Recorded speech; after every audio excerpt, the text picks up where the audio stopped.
ಸುಮಲತಾ ಬೆಂಬಲ ನೀಡುವ ಬಗ್ಗೆ ವಿಶ್ವಾಸ ಇದೆ. ಕಾಂಗ್ರೆಸ್ನವರು ಸುಮ್ಮನೆ ಹೆದರಿಕೆಗೆ ರೀತಿಯಾಗಿ ಮಾತನಾಡ್ತಾ ಇದ್ದಾರೆ ಅಷ್ಟೇ ಅಂತ ಎಚ್.ಡಿ. ಕುಮಾರಸ್ವಾಮಿ ಮಾತನಾಡಿದ್ದಾರೆ. ಆರೋಗ್ಯಕರ ಚರ್ಚೆ ಆಗಿದೆ ಈಗಾಗಲೇ. ಸುಮಲತಾ ಬೆಂಬಲ ನೀಡ್ತಾರೆ ಅನ್ನೋ ಬಗ್ಗೆ ವಿಶ್ವಾಸ ಕೂಡ ಇದೆ. ಕಾಂಗ್ರೆಸ್ನವರು ಭಯ ಬಿದ್ದು ಮಾತಾಡ್ತಾ ಇದ್ದಾರೆ ಅಂತ ಬೆಂಗಳೂರಿನಲ್ಲಿ ಎಚ್.ಡಿ. ಕುಮಾರಸ್ವಾಮಿ ಹೇಳಿಕೆಯನ್ನ ಕೊಟ್ಟಿದ್ದಾರೆ. ಮಾಜಿ ಸಿಎಂ ಎಚ್.ಡಿ. ಕುಮಾರಸ್ವಾಮಿ ಹೇಳಿಕೆಯನ್ನ ಕೊಟ್ಟಿದ್ದಾರೆ. ಸುಮಲತಾ ಅವರು ಒಂದು ಪದ ಹೇಳಿದ್ದಾರೆ, ಸೂಕ್ಷ್ಮವಾಗಿ ಹೇಳಿದ್ದಾರೆ, ಫಲಪ್ರದವಾಗಿ ಆ ಪದದಲ್ಲಿ ಇದೆ. ಅದಕ್ಕೆ ಕಾಂಗ್ರೆಸ್ನವರು ಭಯ ಬಿದ್ದು ಮಾತಾಡ್ತಾ ಇದ್ದಾರೆ. ಸುಮಲತಾ ಜೊತೆಗಿನ ಭೇಟಿ ಫಲಪ್ರದವಾಗಿದೆ ಅಂತ ಪರೋಕ್ಷವಾಗಿ ಹೇಳಿಕೆ ಕೊಟ್ಟರು ಎಚ್.ಡಿ. ಕುಮಾರಸ್ವಾಮಿ.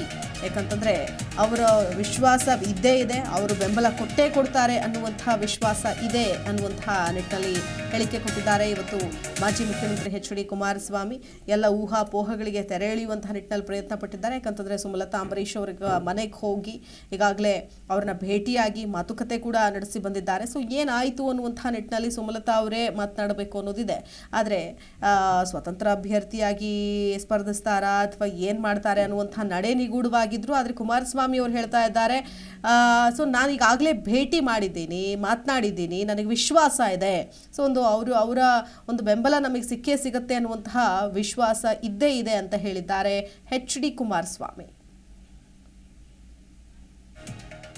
ನೋಡಿ, ಒಂದು ರೀತಿಯಾಗಿ ಈ ಲೋಕಸಭೆ ಚುನಾವಣೆ ರಾಜಕೀಯ ಸಿಕ್ಕಾಪಟ್ಟೆ ಜೋರಾಗಿ ಚುರುಕುಗೊಂಡಿದೆ ಅಂತ ಹೇಳ್ಬೋದು. ಯಾಕಂತಂದ್ರೆ ಒಂದಿಲ್ಲ ಒಂದು ಪಟ್ಟುಗಳನ್ನು ನಾಯಕರು ಹಾಕ್ತಾನೆ ಇರ್ತಾರೆ. ಅದರಲ್ಲಿ ಮಂಡ್ಯ ಕೂಡ ಒಂದು ಅಂತ ಹೇಳ್ಬೋದು. ಯಾಕಂತಂದ್ರೆ ಬಹಳಷ್ಟು ಕುತೂಹಲ ಕೆರಳಿಸಿತ್ತು.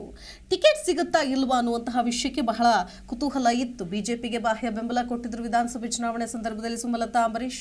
ಆದರೆ ಮೈತ್ರಿ ಆಗುತ್ತೆ. ಇಲ್ಲಿ ಮೈತ್ರಿಯ ಧರ್ಮದ ಪ್ರಕಾರ 3 ಕ್ಷೇತ್ರಗಳನ್ನ JDSಗೆ ಬಿಟ್ಕೊಡ್ತಾರೆ. ಅದರಲ್ಲಿ ಮಂಡ್ಯ ಕೂಡ ಒಂದು. ಏನು ಖುದ್ದು ಎಚ್.ಡಿ. ಕುಮಾರಸ್ವಾಮಿ ಅವರೇ ನಿಲ್ಲಬೇಕು ಅನ್ನುವಂಥ ನಿರ್ಧಾರ ಮಾಡ್ತಾರೆ.